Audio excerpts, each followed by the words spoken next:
Welcome backstage once again to our Whataburger Backstage Studios. My name is Nick Russo. Welcome to join one of my favorite male vocalists of country music, one of the nicest men in the industry, Mr. Lee Brice. Thank you for coming back to Tin Man Jam. Man, thanks for having me. I love this place. Love this venue.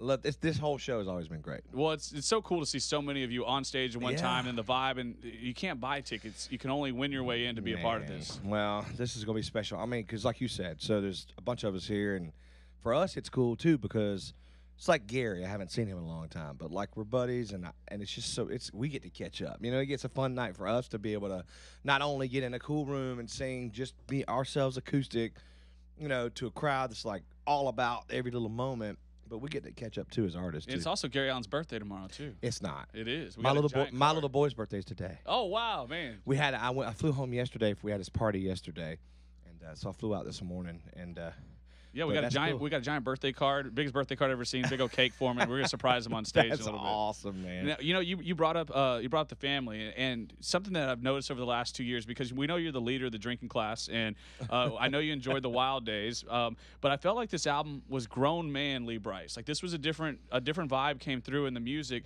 It's a more developed version of yourself. Would you say that? Well, I mean, it is. I mean, that's kind of, you know, the progression of life and marriage and kids and, we still who we are at heart. You know, I still love to live life, you know, and sometimes it might be on the ledge a little bit, but now it's, you know, I got something else that I'm living for and working for, and because really it kind of once your kids are born, like that's the only thing that really matters, like, you know, just them being healthy and them being taken care of. So that is it hits you kind of this, I guess, my age, you know, it's like, well, this is what I'm living for now. So this record's actually, that's a big piece of why this record's called Lee Brice, even though it's my fourth record, this is who I am right now, period. I mean, every word of this record is kind of raw and real and true. Like there's no like kind of just making a song, throwing it out there just to have it out there. This is a true picture of me all the way through the record. Well, you know, your single boy is fantastic. I've had listeners reach out, and they've actually told me how, man,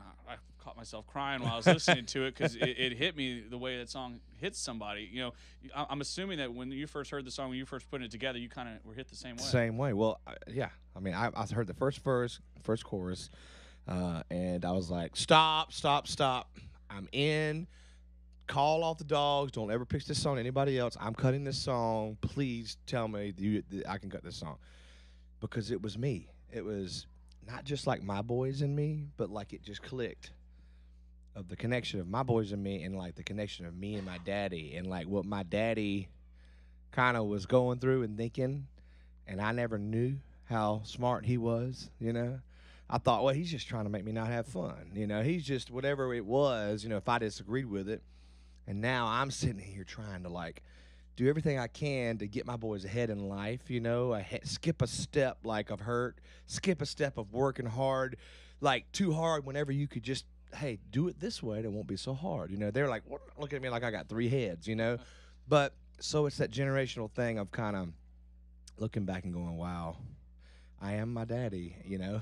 Well, you know, and that's the amazing part about music, that people can relate like that, where you put those words out and you sing it, and then so many people that you've never actually met before, and they all have the same exact feeling, and that's, I get that a lot with a lot of your music, because I feel like that's drinking class. It is. You know, it's drinking class. I drive your truck. It's I don't dance. I mean, it's hard to love. It's so it's kind of funny. It's like some of these songs, you know, that you would think from the surface, you would think they're like put out because they're gonna be, the girls are gonna like the songs, like I Don't Dance or Hard to Love or Woman Like You. But the truth is, if you really dig a little deeper, when I look out, and I love this part, like when I'm looking out and I'm singing these songs that are kind of like the ballad, sweet songs, it's the dudes that are going, yeah, man, like that's how I feel. Somebody finally got it in words, you know. So it's kind of cool that, you know, they might be the sensitive side of me, which is really the true side of me. But the dudes are like, yes, finally, now I figured out how to say what I was trying to say. Yeah, absolutely, man. Now I know you're busy on tour. You've been traveling everywhere. Are you getting a break for the holidays? Have you made any plans for Christmas? December 15th, I'll be home for, you know, I'll be off the road and just gonna be home. I'm gonna go to the farm, take the boys out there. We're gonna cook a hog. old South Carolina style. We're gonna then after Christmas every year for the last 20 years, I go camping. Go down to South Carolina where I'm from. We go into the woods on the 26th, up in the swamp on boats, and we don't come out to the 30th. And we just put out catfish lines, shoot ducks in the mornings, You ever caught a camp all catfish day. with your hands? I haven't noodled really. I haven't noodled, but we put lines out with believe it or not, here's a secret: ivory soap. Little chunk of just a little small thing of ivory soap on a hook, on a limb that'll just bend and bend like a green limb, not a green limb that's gonna break. And you come back later, your catfish and they're swirling around trying to get off of that limb, grab him, pull him up. Take him over there, clean him up, and he's still growling at you while the rest of him's frying in the pan. Oh man, I love it. I love it. So do you have any memorable Christmas stories? Like, do you remember when you got some gift that you really wanted the most?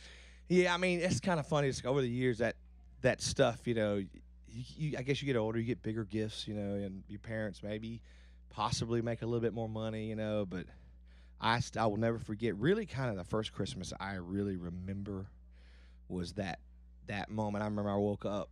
I bet I was about 3 or 4, and I woke up, and there on the couch, Santa had brought me a football. And my daddy played football. He got recruited to go to Clemson. He never went. He stayed home and had us and went to work. And, man, I got this big leather, real football. And, man, it was like I died and gone to heaven right then and there. It was on. I had that ball forever. I mean, that ball, I put shoelaces in it because the laces ended up breaking out. I shoot it back up. I laced it back up with my shoelaces. So you bring up Clemson. We have like 7 Clemson Tigers on the Texans. I know. This is funny. So I've done some interviews lately. We put out the record. So I went on ESPN doing some different things and Golf Channel. I've talked about on some sports shows.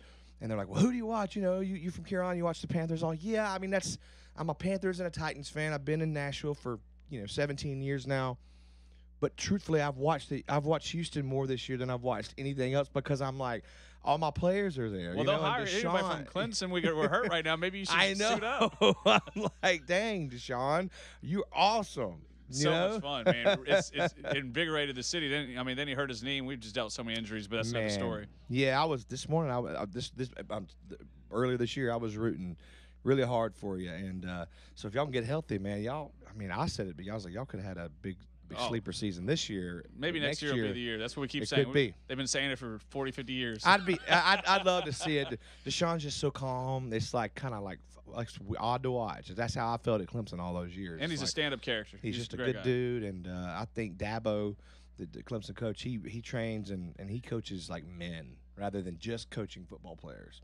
I think they leave there with great attitudes and learning. And I'm pretty sure you're on the playoffs too this year, right? They made it in there, man. Yeah, I think we made it for sure after that big win we had over Miami. I was a little worried, but then we beat the dog mess out of them. So I was like, well, all right. Well, I love it, man. I can't wait to see you on stage tonight. Cool. Lee Brice, thank you for joining us. Backstage 10-Man Jam Studios. Cool. See you. Cool.